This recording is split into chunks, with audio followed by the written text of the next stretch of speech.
This is Daily Blast Live. We're talking about what you're talking about. Real, honest, entertaining, live. DBL starts right now. 3, 2. Welcome to DBL. Happy Monday, everybody. It's August 17th. I'm Jeff. I'm here with my girl, Tori. Hello. Looking good, Tori. Thank you. I was letting you go with that one. Thanks, guys. I got into a size 6, and it was a goal for the summer. So anyone trying to reach their goals, keep fighting. I'm with you on that. And your number one tip for losing that weight? Gardening. There you go. Burns those calories right off. It's Erica joins us from home. Erica, are you on? Wow, you look terrific. Are you on the garden workout?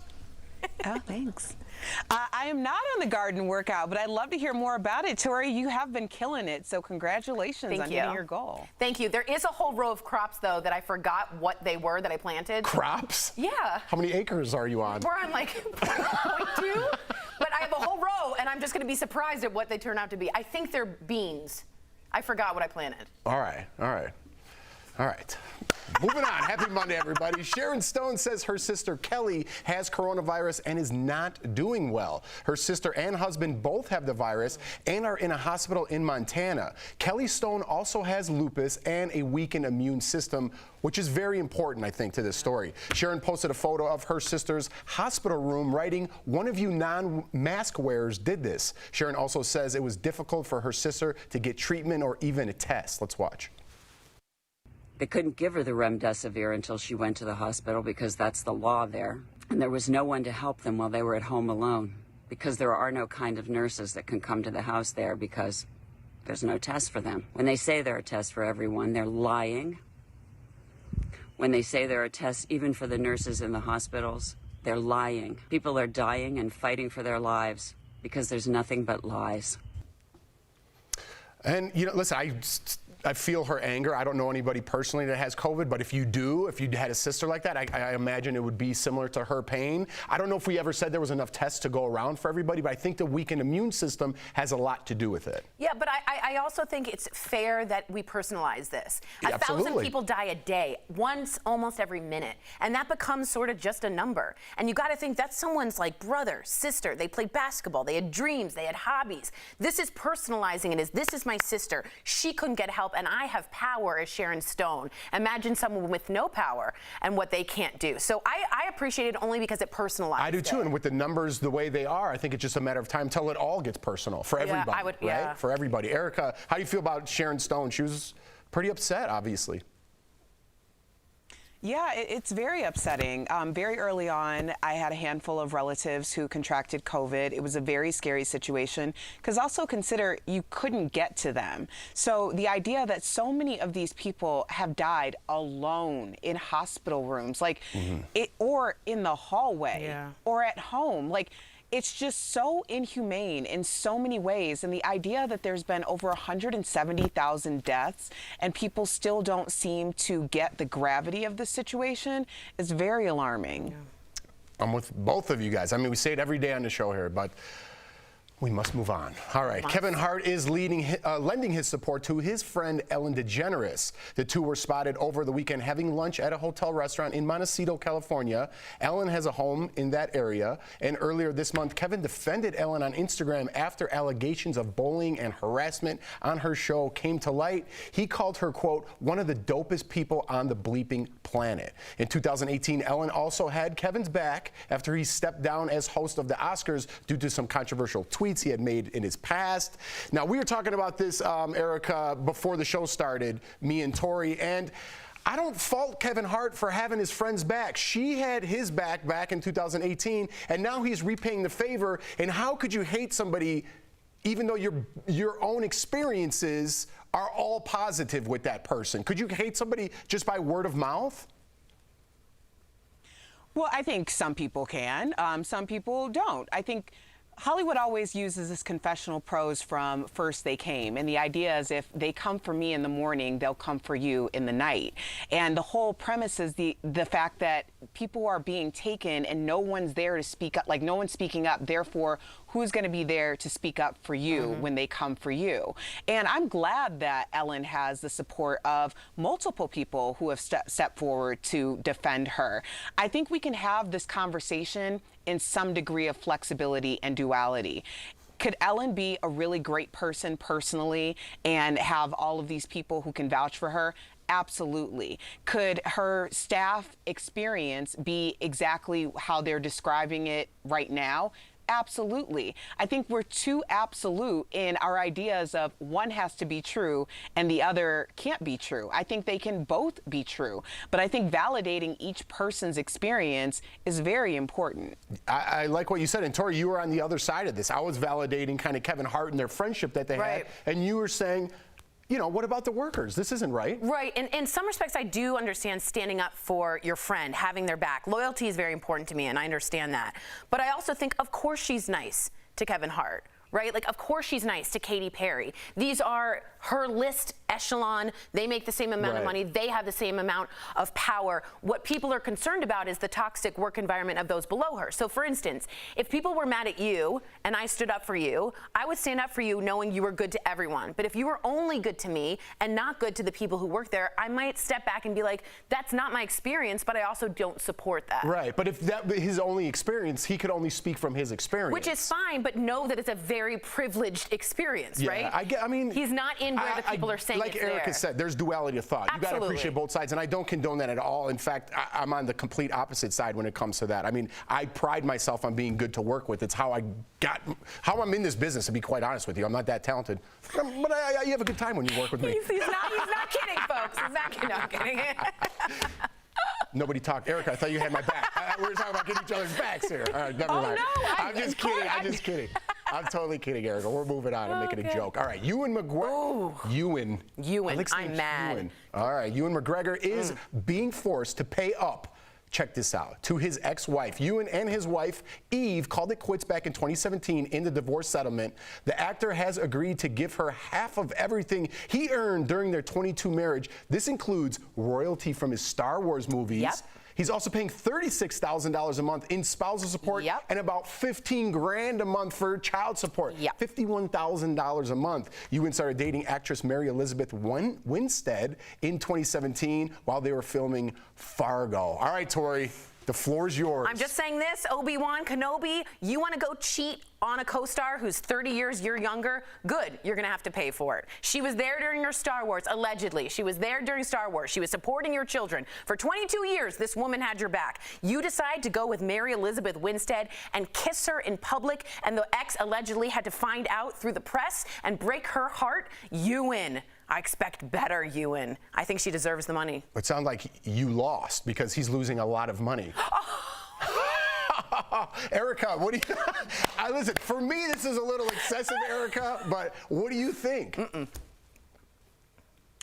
I hate to say it, but this has nothing to do with emotion and cheating and all of that. Really, this is a business transaction. When people enter into a partnership, you are business partners, and a part of that has to do with how you have sustained this certain level and certain lifestyle.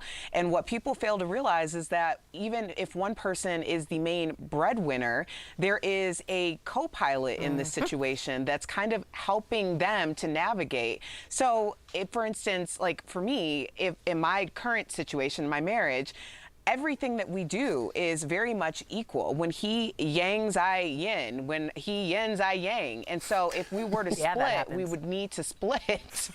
We would need to split in a way that made sense, kind of dismantling this corporation. And that's what's happening here. That's a lot of money dismantled. That's a lot of money they made together, right? That is a corporation. They made that together. He didn't just make it. She was there cooking the foods, bringing the kids, okay, speaking of cooking the food, that's a lot of pressure for Mary, the other girl, because it's like, eggs again? I'm paying $51,000 a month. You better cook up some pancakes or something. What is this? Some kind of fast I gave up food? my wife for you? Well, here's the thing. How fast is he going to give up another? I mean, you give up one for another. I always worry one cheats, Things it's going must to have cheat been again. really, that seems very excessive to me. But I'm on the panel with two women, so I'm done talking. I'm just saying it feels like a lustful decision, and he might regret it in the long run. I don't know, I think you might already regret it. All right. Katy Perry is still waiting for her baby girl to arrive. I thought she was going to pop last week. I feel like she's been pregnant for 20 years. I really do. Okay, to pass the time, Katy gave fans a tour of her baby's pink nursery during her Smile Sunday live stream show. Very positive. Watch. So I have some little clothes on the wall. This is my little chair. And then this little place to change the diapers.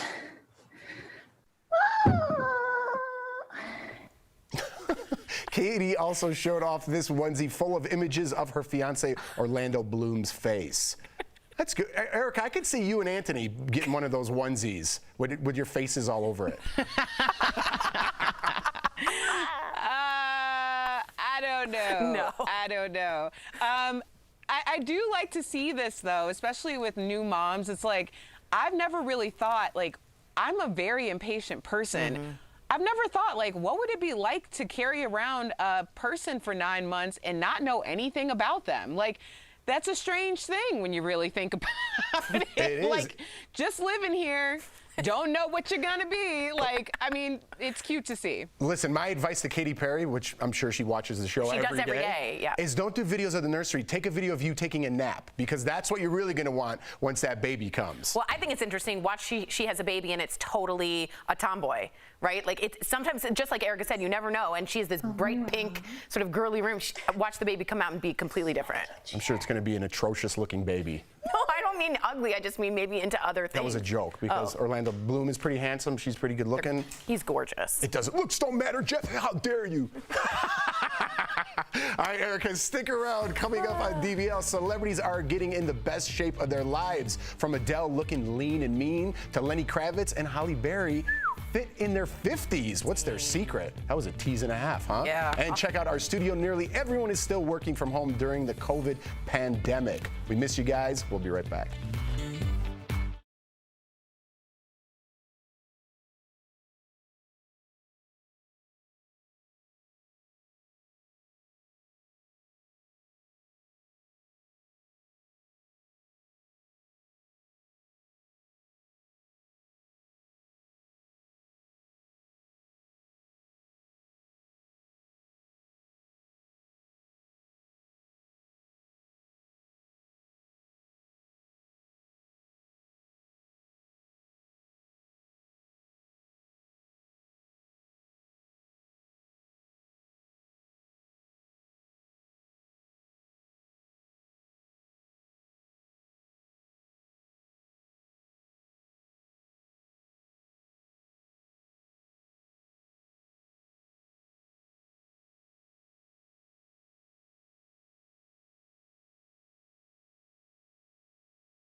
Well, if you picked up some weight while quarantining, like me, Big Jeff, look no further for inspiration, like Tori in her gardening. Many celebrities are breaking the internet with hot pics, and some are even sharing their secrets. Check this out. Rebel Wilson is slimming down the good old-fashioned way, exercise. The star has been keeping busy swimming, boxing, and hiking to achieve her weight loss goals. Whoa. And it's paying off. Yeah. What do you think all the hate is for these celebrities losing weight? Why do you think people get so mad at them because they're slimming down and they're saying they're not their authentic selves? This is not how I feel, but I do think some people think if you're funny and you are fat and then or heavier and then you lose the weight, somehow, this is not my opinion, you aren't as funny. That happened with the Seth Rogans, the Jonah Hills, maybe the Rebel Wilsons. There's a weird kind of feeling of you lose the weight, you lose that sort of humor, which isn't true. I'm just saying that's a feeling. Humor. All right, we've all wondered about Adele's dramatic transformation, and she's recently revealed one of the secrets to her success. She says the self-help book Untamed was a game changer, and says if you're ready, this book will shake your brain and make your soul scream. Whoa. After reading it, she said she flew into her body for the first time. Whoa. That was deep. That was rolling into deep. Erica, what do you think about all these dramatic weight loss changes, renovations? Yeah, that's good. I'm in Renovations. The housing. I'm in the housing. You know, I want people to be happy with themselves, and I think a lot of times we have a tendency to project. If we're in a low state of grace for ourselves, then we tend not to be having much grace for anyone else. I've fluctuated in all sorts of ways over the years, and really it's indicative of how I'm feeling about myself in that moment. So I've just kind of released that, and I'm unattached to outcome, because however I'm feeling is probably something that I need to realize in every capacity of my mind and body. So I just kind of like do what it's gonna do. She just said unattached to outcome. I feel like I flew into my own body. I flew into my body. You're completely right. As soon as Erica said that, I was like, wow. That was a good answer. It's a Buddhist answer. It's exactly right. Me and Tori are making noises. All right. The next two celebrities are proving that age ain't nothing but a number. I saw this over the weekend. I couldn't believe it. I didn't like myself No, at I all. know. 56-year-old Lenny Kravitz shared this shirtless photo of him feeding his two dogs. Did you hear me say 56, by the way? And although he hasn't shared his secret to his ripped abs, his daughter Zoe called him out for his obvious attempt to thirst trap. Lenny, listen, if I look like that right now, I would not even be wearing a jacket on the show. I would be doing it shirtless. You know, you'd have a blazer, no shirt underneath. It would just For be sure. like, yeah, for sure. For sure. And I'd just be like, this next story, Halle Berry celebrated her 54th birthday by posting this. Man. Although she admits to having great genes, she attributed her washboard stomach to years of strict diet and exercise. That's not fair. That should be outlawed. Remember when she came out of for the James Bond in that orange and white swimsuit? This gives me similar I have no idea what you're talking about. I think you've seen that scene many times. Halle Berry will always be the epitome of beauty. She's And just listen, stunning. Erica, could you see what they look like? Are you seeing this? Oh yeah, and I've seen the photos. Now the funniest part about these photos and videos were, so Oprah on Instagram posted Lenny Kravitz, and I think that she got a little backlash for it because it was like a very I'm sure it was the team, but then she posted Halle Berry after, and I was like, oh, she had to equalize that out. But I was picking up what she was laying down. Wow. You know what's weird is it's like the dogs getting water. It was literally a thirst trap. All right, you didn't get the message yet. We have to go. I just heard it. All right, we got to go. Look great, everybody. We'll be right back.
Welcome back to DBL. Dr. Paul Nassef is one of Beverly Hills' top plastic surgeons, working magic on his hit reality show, Botched, just like I botched that. Stephanie caught up with him earlier in today's Chatting with the Stars. Dr. Paul Nassef, welcome to DBL. I'm so excited to be chatting with you today. Now, everyone's lives have changed with the pandemic, but now people have got a bit more time on their hands. So do you think that that means the same people are also having a bit too much time to think about what they want to change with their bodies too? So really what's happening, more than giving yourself that extra free time, you're staring at your face. You're doing more FaceTime and more of these business calls, and you're looking at your neck, you're looking at your skin. Patients are caring about their skin more than ever right now. Okay, so from injections to full-on surgery, what would you say is the most popular treatment in Hollywood right now? Right now, everyone's wearing masks out here. So from the basically skin care side, they're getting this MACne or maskne, which is acne, dehydration, and clogged up pores. So now everyone's taking care of their skin better and doing a lot of hydrofacials. Now, since the eyes are becoming the most visible part, the #1 surgical procedure that I see happening in regards to the face as a facial plastic surgeon, people are staring at your eyes more. So a little bit of an excess skin trim called an upper blepharoplasty. That's probably becoming more and more popular. What about on your show Botched? What point do you have to turn someone away and say, nope, I'm not going there? Either one, they're unrealistic, but we say no because this is what the risks are. Or that there's some medical issues, or they're unrealistic, or they have body dysmorphic disorder. And this happens all the time when we reject them. Or we say you need some help. So there is not one specific case that's hard. They are all hard. And a lot of it also is really how do they heal. That's the scary part of it. So you and Dr. DeBrow have got like one of the best bromancers on TV that I've ever seen. But obviously there's got to be some tension there too. So what causes a tension? I mean, what he does do, which pisses me off a lot, is he'll insult me. And depending on my mood, he'll insult me in front of patients, whether it's saying I'm fat or I did this or I'm that or I'm short, whatever. Most of the time I just laugh and it goes one ear out the other. Sometimes if I'm not in the best mood and he's poking on me, I get pissed. Saying, that's enough of your crap. I had enough. True. Yeah, of course. Well, talking about being real, you've spoken yourself about being a plastic surgery patient as well as obviously being a doctor. So what surprised you about being on the other side? Well, I've been on the other side many times before. I've had 4 reconstructions of my nose, and then I had my little lift. I can tell you that, I kind of try to do, even though doctors aren't the best patients, but guys overall are babies. Women are a lot better patients than guys. Tune in to Botched on E. Dr. Nassef, thank you so much for chatting and stopping by, and we'll be right back. Promotion.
Welcome back to DBL. Another show has come and gone. Tear. But we got some great workout secrets from Tori. Apparently gardening takes it right off. DBL's new every day. We'll see you guys tomorrow, same time, same place. It worked.